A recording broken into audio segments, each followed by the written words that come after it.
Good morning children, welcome back.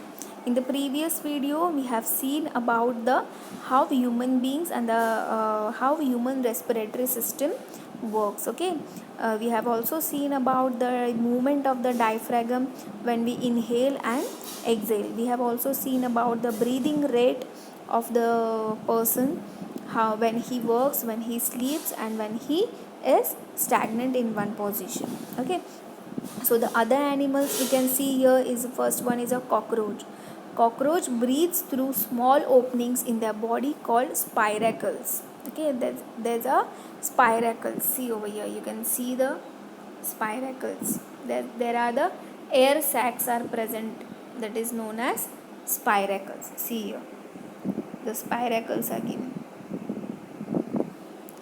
The spiracles are connected to air tubes called trachea. We also have the trachea.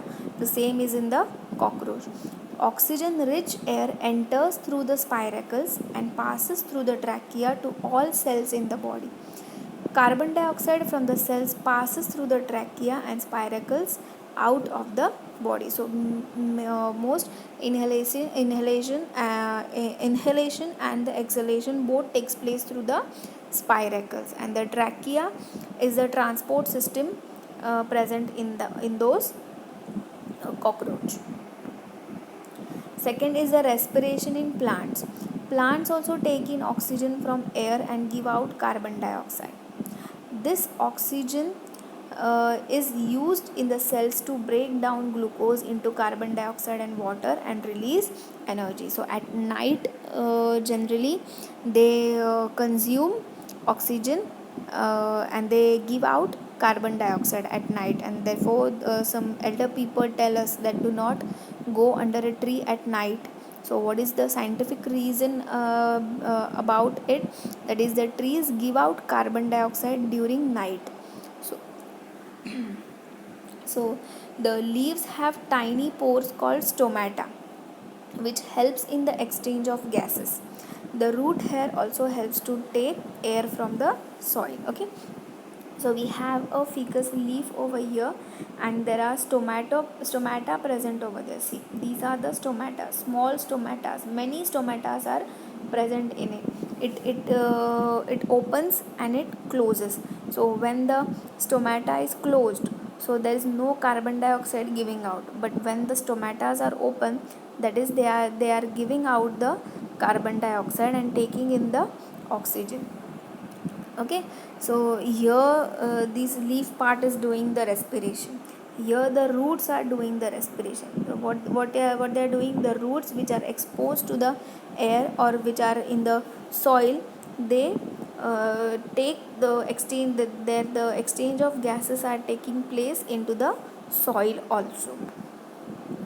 Okay, and the last part is the earthworm. The earthworm breathes through their moist skin. The moist skin helps in the exchange of gases. That is the main part which is used in the respiration is their skin. See, whenever you see the earthworm, it looks very slimy and very moist. Okay, it doesn't appear dry.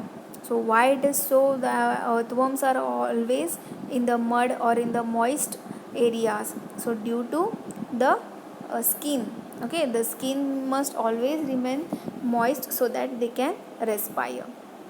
Fishes breathe through gills.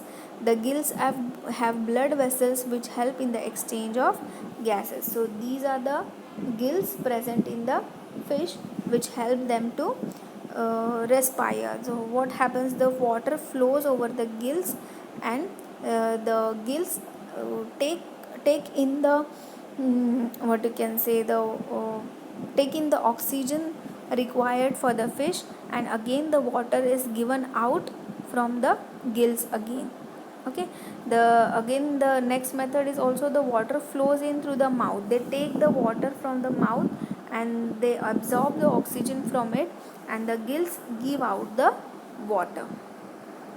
Okay, so here we have finished the topic, that is the respiration in organisms. We have seen the respiration in human respiratory system. We have also seen the respiration in plants, the animals, the earthworm we have seen, the fishes we have seen, Okay, so read the lesson carefully and mark the important points in it, whatever you feel. And if you feel that you cannot understand anything, please please mark it and let me know if you want anything to be explained in detail. Okay, thank you children.